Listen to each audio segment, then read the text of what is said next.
તો નમસ્કાર ગુજરાત, સ્વાગત છે આપનું આજના તાજા નવા હવામાન સમાચારની અંદર. આજે તારીખ 13 ઓગસ્ટ 2026 અને વાર થયો છે ગુરુવાર. ત્યારે આજના તાજા નવા હવામાન સમાચાર જાણીએ તો ગુજરાત રાજ્ય ઉપર સિસ્ટમ બની છે જે ત્યાં આજે આવનારી 16 કલાક માટે ગુજરાતમાં તોફાન સાથે તૂટી પડવાની છે.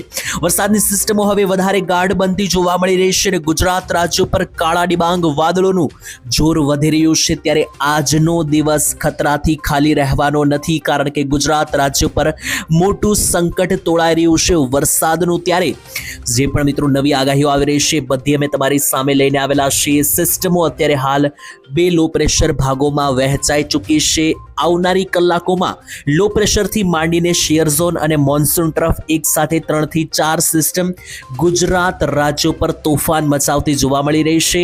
તો 13 તારીખ અને ગુરુવાર ગુજરાતના 10 થી 12 જિલ્લાઓ માટે ખાસ વરસાદનું હાઈ એલર્ટ જાહેર કરી દેવામાં આવ્યું છે અને માત્ર હાઈ એલર્ટ નહીં, નવકાસ્ટ અનુસાર અત્યારે હવામાન વિભાગે રેડ એલર્ટો જાહેર કરી દીધા છે ઉત્તર ગુજરાત ઉપર. ત્યારે વિશેષ માહિતી બધી જે પણ અમારી પાસે આવી રહી છે જણાવીશ આજના આ વિડીયોની અંદર. 4 થી 5 મુદ્દા જે છે તે મહત્વના રહેવાના છે આજના હવામાન માટે. તો એ 5 મુદ્દાઓ કયા છે, 5 મુદ્દાઓ કયા છે એટલું જ નહીં, એક મુદ્દા પકડીને આપણે વિસ્તારથી સમજવાના છે. 5 મુદ્દા કયા છે તેનું હું તમને અત્યારે પહેલા લિસ્ટ આપું કે જેનાથી તમને ખ્યાલ આવે કે આજના આ વિડીયોમાં આપણે કયા એ 5 મુદ્દાઓ વિશે વાતચીત કરવાની છે. તો એની અંદર મિત્રો પહેલો જે આપણો મુદ્દો છે તે હું તમને જણાવવાનો છું. વરસાદની જે ગઈકાલની સ્થિતિ જોવા મળી, એટલે કે ગઈકાલે 12 તારીખ હતી અને બુધવાર હતો. ગઈકાલે ગુજરાતના ઘણા બધા ભાગોમાં મેઘતાંડવ જોવા મળ્યું. તો એના લાઈવ ફોટા અને વિડીયો મારી પાસે આવી ચૂક્યા છે. તો હું તમને એ બધા જ ફોટા, વિડીયો અને જે આંકડા સામે આવ્યા છે ગઈકાલના વરસાદના એ તમને જણાવીશ.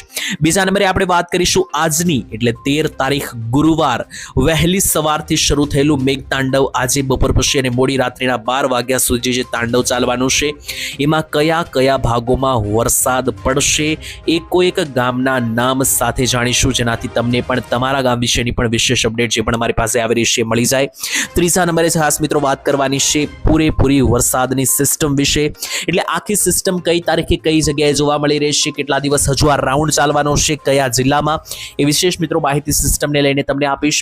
ચોથા નંબરે ખૂબ જ કામની વાત છે, મલાલ પટેલે નવા રાઉન્ડને લઈને આપી દીધી છે નવી આગાહી. એટલે જે નવી આગાહી આવી રહી છે આવનારા દિવસના નવા રાઉન્ડ માટે. તો વરાપ કઈ તારીખે નીકળશે, વરાપ પછી ફરીથી નવો રાઉન્ડ કઈ તારીખે શરૂ થશે, એ બધી જ આગાહી આપી દીધી છે નિષ્ણાંત અંબાલાલ પટેલે, એ જાણીશું. અને 5મા નંબર ઉપર અમારી પાસે કેટલાક નકશાઓ આવી રહ્યા છે, જે વેધર મોડલો છે, ડેટાઓ છે, હવામાન વિભાગના જે એલર્ટો છે એ પણ હું તમને દેખાડી દઈશ. તો ચાલો મિત્રો હવે ટાઈમ નથી બગાડતા, ફટાફટ મુદ્દા ઉપર આવીએ. એની પહેલા જો તમે મારી આ ચેનલ સબસ્ક્રાઇબ નથી કરી તો દોસ્તો ચેનલ અત્યારે સબસ્ક્રાઇબ કરી દેજો, કારણ કે જો તમે ચેનલ સબસ્ક્રાઇબ કરેલી હશે તો તમને આવી કામની અને ઉપયોગી જે માહિતીઓ છે એ રેગ્યુલર મળતી રહેશે. તો ચાલો હવે ટાઈમ બગાડ્યા વગર હવે હું વિડીયોની અંદર આગળ વધું અને તમને સમજાવું એક વસ્તુ. તો અત્યારે હાલ મિત્રો જે શિયર ઝોન અને જે મોન્સૂન ટ્રફ સાથે એલપીએસ સિસ્ટમ બનેલી છે, 3 સિસ્ટમ અત્યારે હાલ ગુજરાત રાજ્યને ધમરોળી રહી છે. ત્યારે અપર એર સર્ક્યુલેશન અને અપર એર સર્ક્યુલેશન એટલે યુએસએ સિસ્ટમ અને લો પ્રેશરીય સિસ્ટમ અત્યારે બંગાળની ખાડીમાં જે છે ત્યાં આકાર લઈ રહી છે. ત્યારે આ બધી સિસ્ટમોની અસર એ થઈ રહી છે કે ગુજરાત રાજ્યમાં આભ ફાટનારી તમામ મિત્રો પ્રવૃત્તિઓ જે છે તે સામે આવી રહી છે. ગઈકાલે ગુજરાતમાં આખા ગુજરાતમાં ધમરોળવામાં આવ્યું. આજે મહત્વનો જે વરસાદ રહેવાનો છે મધ્ય ગુજરાત અને દક્ષિણ ગુજરાતને ટાર્ગેટ કરવાનો છે. ઉત્તર ગુજરાત ઉપર પણ મધ્યમ લેવલના છૂટાછવાયા વરસાદો પડવાના છે. સૌરાષ્ટ્ર અને કચ્છ ઉપર વિશેષ આગાહી છે. અમુક સેન્ટરોમાં વરસાદ તો અમુક ભાગોમાં એકદમ સૂકું વાતાવરણ જોવા મળવાનું છે. એના વિશે પણ જેટલી પણ અમારી પાસે માહિતીઓ અને અપડેટ આવી રહી છે હું તમને આગળ જણાવું. પરંતુ અત્યારે હાલની જે અપડેટ છે તે પ્રમાણે સિસ્ટમ જે છે તે હવે કેન્દ્ર બિંદુ ધરાવી રહી છે રાજસ્થાન ઉપર. અને આ જે સિસ્ટમ છે તે વિશેષ હવે મધ્ય અને દક્ષિણીય ભાગો ઉપર જે છે તે સ્થાનક બનાવીને આગળ વધતી જોવા મળી રહી છે. જે આપણે આગળ મિત્રો હું તમને એક જિલ્લાના નામ સાથે સમજાવીશ, એમાં તમને વધારે ખ્યાલ આવશે આ સિસ્ટમ વિશે. તો મિત્રો હવે હું તમને એક ગામના નામ સાથેની અપડેટ આપું જિલ્લા સાથે. એની પહેલા હવામાન વિભાગે કેટલાક નકશાઓ બહાર પાડ્યા છે, વેધર મોડલોના આપણી પાસે નકશા આવ્યા છે, એ પહેલા જોઈ લઈએ. એનાથી તમને ગુજરાતનું આજનું હવામાન જે છે તે વિસ્તારથી જાણવા મળશે. તો પહેલા મિત્રો નકશાની શરૂઆત કરીએ તો જોઈ લો, પહેલો જ નકશો છે ગુજરાત રાજ્યના હવામાનને લઈને નવકાસ્ટ અનુસાર હવામાન વિભાગે જાહેર કરેલો આ નકશો છે. તો ગુજરાતમાં અત્યારે હાલ મિત્રો જે છે તે વરસાદનું રેડ એલર્ટ નવકાસ્ટ અનુસાર અમે આજે વિડીયો રેકોર્ડ કરી રહ્યા છે ત્યારે આપવામાં આવ્યું છે. અને આજે નાઉકાસ્ટ અનુસાર માહિતી છે તેની અંદર 3 જિલ્લામાં આપી દેવામાં આવ્યું છે રેડ એલર્ટ વાળા બધા જ વિસ્તારમાં સાવચેત થઈ જજો. ઘરની બહાર નીકળવું હોય તો પણ એક વખત વિચાર કરી લેજો, કારણ કે બનાસકાંઠા જિલ્લો, સાબરકાંઠા જિલ્લાની સાથે સાથે અરવલ્લી, આ 3 જિલ્લામાં આપી દેવામાં આવ્યું છે રેડ એલર્ટ, એટલે ખતરો વધારે રહેશે વરસાદનો આ ભાગોની અંદર. આની સાથે વરસાદ અહીંયા પહેલેથી જ શરૂ થઈ ચૂક્યા છે. વાત કરીએ ઓરેન્જ એલર્ટની, તો ઓરેન્જ એલર્ટ વાળા ભાગોમાં પણ 2 થી લઈને 3 થી 4 ઇંચ 5 ઇંચના વરસાદો પડી શકે. તેની અંદર ઓરેન્જ એલર્ટની અંદર વિસ્તારથી જોઈ લ્યો તો સૌરાષ્ટ્રનું અમરેલી, ભાવનગર, સુરેન્દ્રનગર, રાજકોટ, બોટાદ અને મોરબી. મધ્ય ગુજરાતની અંદર જોઈ લો અમદાવાદ, આણંદ, પંચમહાલ, ખેડા, ગોધરા, દાહોદ અને દક્ષિણ ગુજરાતનું વડોદરા, છોટાઉદેપુર, સુરત, નવસારી, વલસાડ, ડાંગ, ભરૂચ, નર્મદા અને તાપી. ઉત્તર ગુજરાતનું મહેસાણા અને પાટણ, આ બધા જિલ્લાઓનો સમાવેશ થયેલો છે ઓરેન્જ એલર્ટની અંદર. તો ઓરેન્જ એલર્ટમાં પણ સાવચેતી રાખવી પડશે.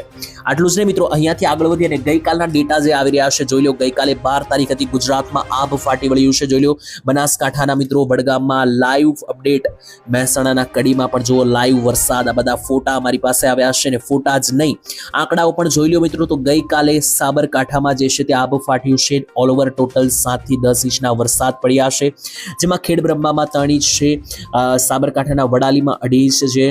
સાબરકાંઠાની જ વાત કરીએ તો વિજયનગરમાં 2 ઇંચ, પોશીનાની અંદર 1.5 ઇંચ વરસાદ છે. તેની સાથે સાબરકાંઠાના અન્ય જિલ્લાઓ વિશે વાત કરીએ તો ઈડરમાં પણ 1 ઇંચ વરસાદ છે. હવે હું તમને બનાસકાંઠાની વાત કરું તો બનાસકાંઠાના પણ મિત્રો જે દાંતીવાડાનો જે સેન્ટર છે ત્યાં આગળ 2 ઇંચ વરસાદ, પોશીનાની અંદરની સાથે સાથે જે આસપાસ છે તે 1.5 ઇંચ વરસાદ, દાંતાની અંદર 1.5 ઇંચ વરસાદ છે. બનાસકાંઠાની સાથે સાથે અન્ય પણ જે વિસ્તારો છે ત્યાં પણ મિત્રો જુઓ તો હળવદ હોય, પાલનપુર હોય, આ બધી જગ્યાએ 1.5 ઇંચના વરસાદો છે. એની સાથે પંચમહાલનું મોવરા હોય, જાંબુગોડા હોય, ડાંગનું સુબીર હોય, અરવલ્લીનું મેઘરજ હોય, પાટણનું સરસ્વતી, આની સાથે સાથે ડાંગનું જે વઘઈ છે, મહેસાણાનું સતલાસણા અને ખેરાળુ, દક્ષિણીય મધ્ય ભાગની અંદર નર્મદા, તાપી, મહીસાગર, નવસારી, ડાંગ, સુરત, અરવલ્લી, બધા જ વિસ્તારોને ધમરોળી નાખ્યા છે મેઘરાજાએ. અને હવે આવનારી કલાકો છે ગુજરાત રાજ્ય ઉપર અતિ ભારે. લાઈવ જોઈ લઈએ ગુજરાત રાજ્યના હવામાનને લઈને, એક ગામને લઈને છે નવી અપડેટ આવી રહી છે. લાઈવ જોઈ લો મિત્રો, ગુજરાતની અંદર દક્ષિણ ગુજરાતથી લઈને સૌરાષ્ટ્ર, ઉત્તર અને મધ્ય ગુજરાતની અંદર એક સાથે વરસાદી સિસ્ટમ જાણે અકાળ બનીને તૂટી પડી હોય તેવી મિત્રો જોવા મળી રહી છે. ત્યારે અહીંયાથી લાઈવ જોઈ લો મધ્ય ગુજરાત ઉપર જે વરસાદનું સેન્ટર બનવાનું છે, બનશે અમદાવાદથી લઈને દાહોદ સુધીના પટ્ટામાં. આજે મોડી રાતના 12 વાગ્યા સુધી જોઈ લો, આજે મધ્યની અંદર અમદાવાદ, ગાંધીનગરથી માંડીને ડાકોર, નડિયાદ, વિરમગામ, કપડવંશથી લઈને બાલાશનોરના વિસ્તારો, ગોધરાથી માંડીને જે દાહોદ છે, નીચે પણ જોઈ લો ખંભાત, આણંદ, વડોદરા, બોડેલી, છોટાઉદેપુર, એક સેન્ટરો ઉપર જે છે તે જાણે તો આભ ફાટી વળે તેવી સિસ્ટમો જોવા મળી રહી છે.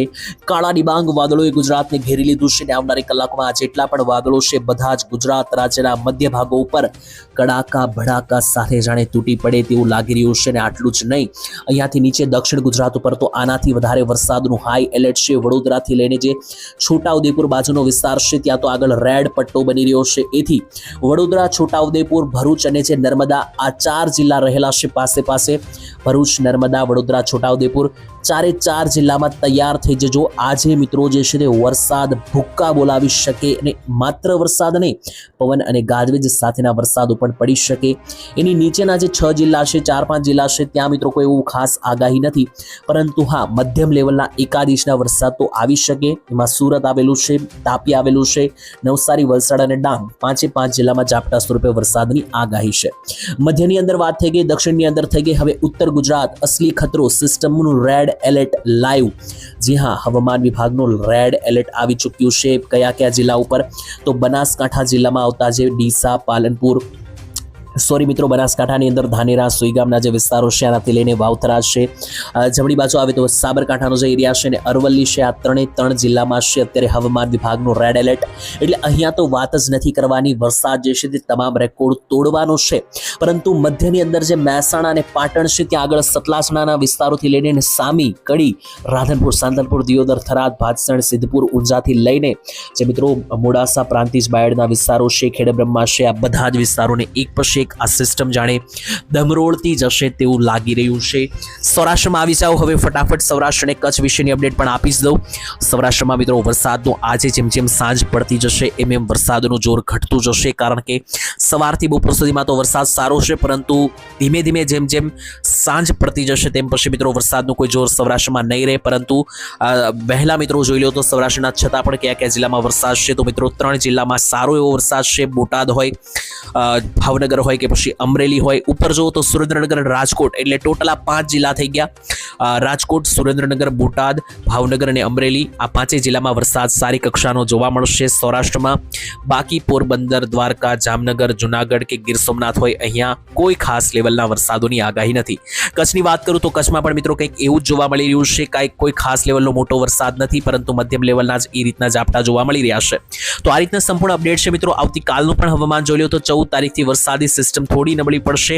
15-16 તારીખ પછી મિત્રો કમ્પ્લીટ વરાપ અને ત્યાર પછી નવો વરસાદનો રાઉન્ડ. જી હા મિત્રો, અંબાલાલ પટેલની આગાહી જે છે તે સાચી પડી શકે તેવું લાગી રહ્યું છે, કારણ કે બંગાળની ખાડીમાં આકાર લઈ રહી છે મહાકાય સિસ્ટમ, અને આ જે એલપીએસ સિસ્ટમ બંગાળની ખાડીમાં આકાર લઈ રહી છે એ ગુજરાત રાજ્ય ઉપર ધીમે ધીમે આગળ વધશે. અને આ રીતની મિત્રો આ જે સિસ્ટમ છે ગુજરાત ઉપર 17 તારીખ પછી એટલે 18, 19 આ બધી તારીખો દરમિયાન વરસાદ લાવી શકે. તો અત્યારે હાલ મિત્રો ગુજરાત રાજ્ય ઉપર જે સિસ્ટમ છે આજે છેલ્લો દિવસ છે 14 તારીખ એટલે આવતીકાલે પણ વરસાદ પડશે, પરંતુ એકદમ ધીમો પડશે. પછી 15 અને 16 જે છે તે ગુજરાતમાં વરાપ નીકળવાની આગાહી છે, અને પછી વરાપ નીકળ્યા પછી 15, 16 પછી 17, 18 આ તારીખો દરમિયાન વરસાદની નવી સિસ્ટમ માટે તૈયાર રહેજો. અંબાલાલે પણ આગાહી આપી દીધી છે. અંબાલાલ પટેલે તો મિત્રો છેક રક્ષાબંધન સુધીનું એલર્ટ આપી દીધું છે, એટલે કે વરસાદની મિત્રો એક તારીખ સાથે ડિટેલ આપી દીધી છે. હવે એ વાત અહીંયા કરીશ તો વિડીયો ઘણો બધો ખેંચાઈ જશે, તો એ વાત આપણે આવતીકાલના વિશેષ વિડીયોની અંદર કરીશું. દરરોજ સવારે 5:30 વાગે ચેનલ પર વિડીયો આવી જશે. રેગ્યુલર જોતા રહેજો જેથી દરરોજની અપડેટ મળતી રહે. આજ માટે આટલું જ. કયા ગામથી વિડીયો જોયો કોમેન્ટમાં લખવાનું રાખજો. ફરી દોસ્તો મળીશું આવતીકાલે. ત્યાં સુધી રજા આપશો. જય હિન્દ, જય ભારત, જય માતાજી, જય દ્વારકાધીશ.